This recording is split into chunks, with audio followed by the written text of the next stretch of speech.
وہ بڑی دور چلے گئے لوگ، نفرتیں عداوتیں عروج پکڑ کبھی نہ تولیں کبھی.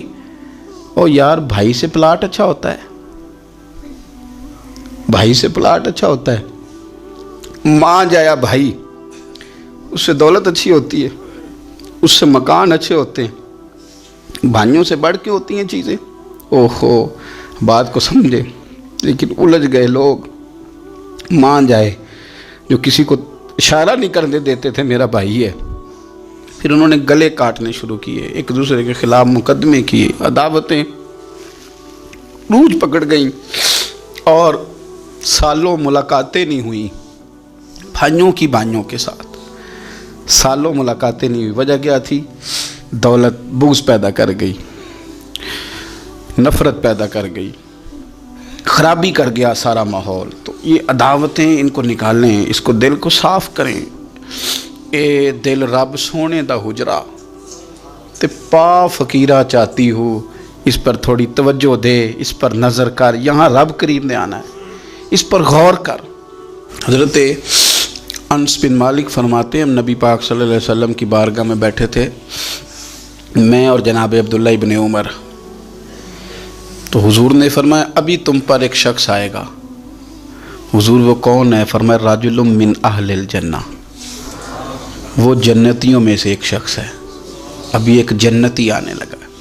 جناب انس بن مالک کہتے ہیں سادہ سا بندہ وضو تازہ کیا ہے تو کپڑا بھی نہیں استعمال کیا، تولیہ بھی نہیں استعمال کیا، پانی داڑھی سے گر رہا ہے اور جوتے اس نے الٹے ہاتھ میں پکڑے ہوئے کو میرے جوتے نہ لے جائے.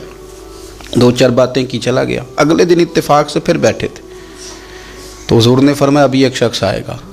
امام بہقی نے اس کو لکھا ہے. یا رسول اللہ کون ہے؟ فرمایا رجل من اہل الجنہ، وہ ایک جنتی مرد ہے. حضرت انس بن مالک کہتے ہیں نظر اٹھائی تو وہی کل والا آدمی، مؤدب بڑا ہے. حضور کی بارگاہ میں آیا تو وضو کر کے آیا ہے، اسی طرح پانی کے قطرے ٹپک رہے، ہاتھ میں جوتے تھامے آ کے بیٹھ گیا، چند باتیں کی چلا گیا. اللہ کی قدرت، حسین اتفاق. تیسرے دن پھر حضور نے فرمایا ایک شخص آنے لگا ہے. حضور کون ہے؟ فرمایا رجل من اہل الجنہ، وہ جنتیوں میں سے ایک شخص ہے. حضرت انس بن مالک کہتے ہیں وہ آیا، بیٹھا، بات چیت ہوئی، ہمیں اس پر بڑا رشک آنے لگا. کمال نہیں ہو گئی؟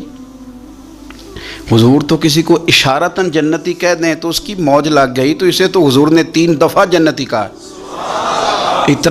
اتنا بڑا اعزاز اس کو ملا ہے. حضرت عبداللہ ابن عمر کہتے ہیں وہ جب باہر نکلا تو میں اس صحابی کے پیچھے ہو گیا. میں نے ان سے گزارش کی کہ اگر آپ مناسب سمجھے تو 3 دن مجھے اپنے گھر میں مہمان نہیں بنا لیتے. تو کہنے لگے بسم اللہ، میں کوئی امیر آدمی نہیں ہوں، روکھی سوکھی کھاؤں گا، آپ بھی کھائیے گا، جس ٹوٹے پھوٹے بستر میں سوؤں گا آپ بھی سوئیے گا. میں اس کے گھر 3 دن اور 3 راتیں مہمان رہا. کیوں؟ میں دیکھنا چاہتا تھا وہ کون سا عمل کرتا ہے جس کی وجہ سے رسول پاک نے 3 دفعہ اسے جنت کی بشارت عطا فرمائی. لیکن حضرت عبداللہ ابن عمر کہتے ہیں ایک تو وہ ضرورت کے وقت بولتا، باقی ٹائم چپ رہتا، اور کوئی خاص عمل نہیں، روٹین کی نماز پڑھتا وہ، اور روٹین کے وظائف پڑھتا. میں اس سے زیادہ نفل پڑھتا. میں رات کو تہجد کے لیے اٹھ جاتا، وہ سویا ہوتا. ہاں جب وہ کروٹیں بدلتا نا دائیں بائیں تو پھر اس کی زبان پر میں کوئی اللہ کا ذکر سنتا، وہ سویا رہتا. 3 دن 3 راتیں میں رہا. میں نے اسے کہا میں جاؤں.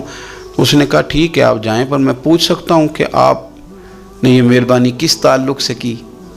سوال پیدا ہوتا ہے نا، ایک شخص دور سے آئے تو مہمان بنے سمجھ میں آتا ہے، اور ایک ساتھ والے محلے سے آ کے کہے آپ کے گھر میں 3 دن رہنا ہے.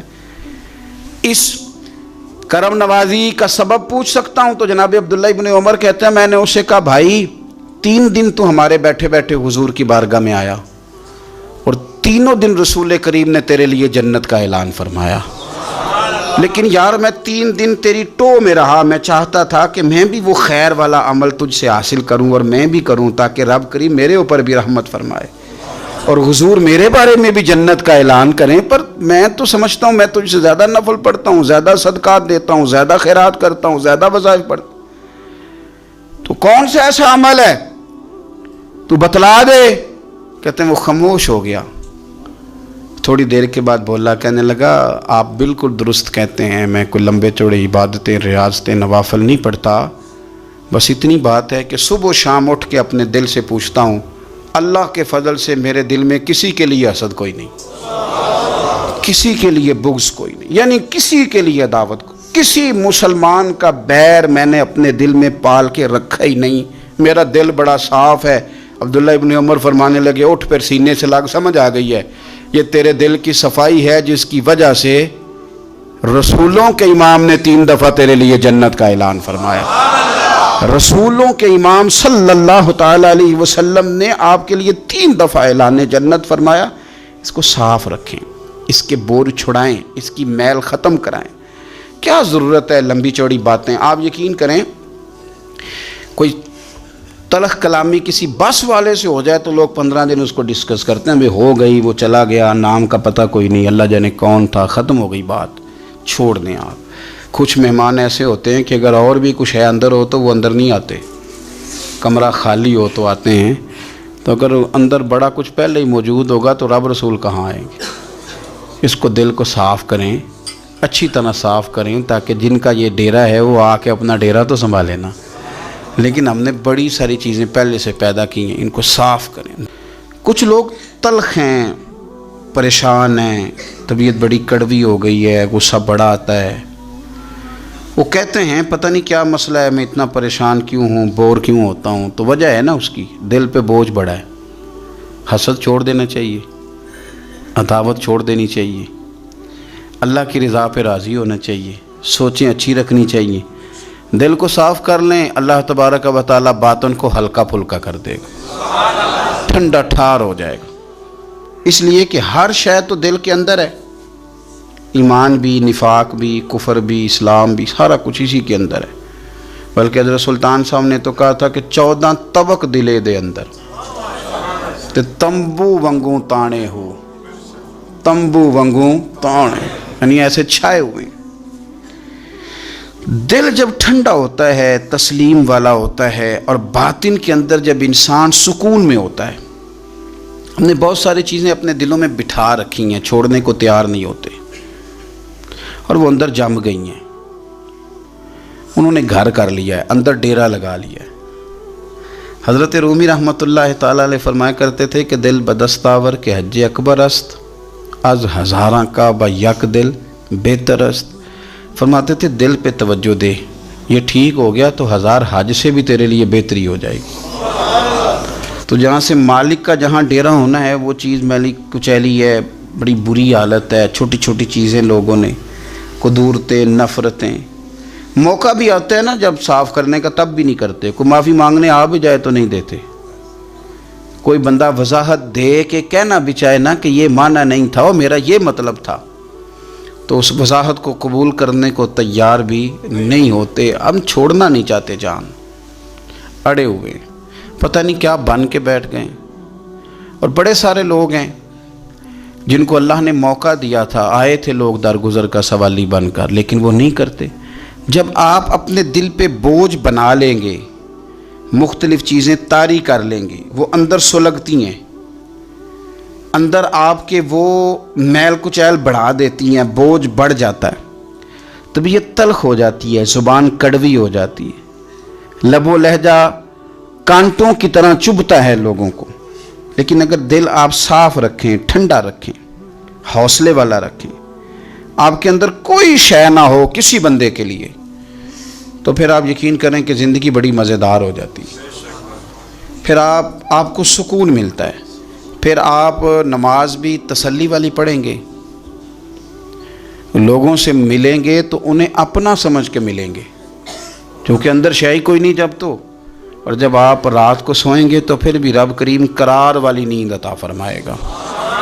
لیکن جب وہ تلخیاں، وہ بوجھ، کل فلانے نے یہ کہا تھا تو آج سارا دن منصوبہ بندی کی کہ تگڑا جواب کیسے دینا ہے، کل ایک نے اینٹ پھینکی تھی تو آج پتھر جمع کر کے رکھے ہیں کہ مجھے موقع ملے گا تو میں نے برسانے ہیں، تو پھر تو آپ اس کام لگے ہوئے ہیں، پھر تو جان چھوٹے گی نہیں، اس کا کوئی حد بندہ ہی نہیں۔ ہر شعبے کے اندر کچھ لوگ اعلیٰ ہوتے ہیں، کچھ افضل ہوتے ہیں۔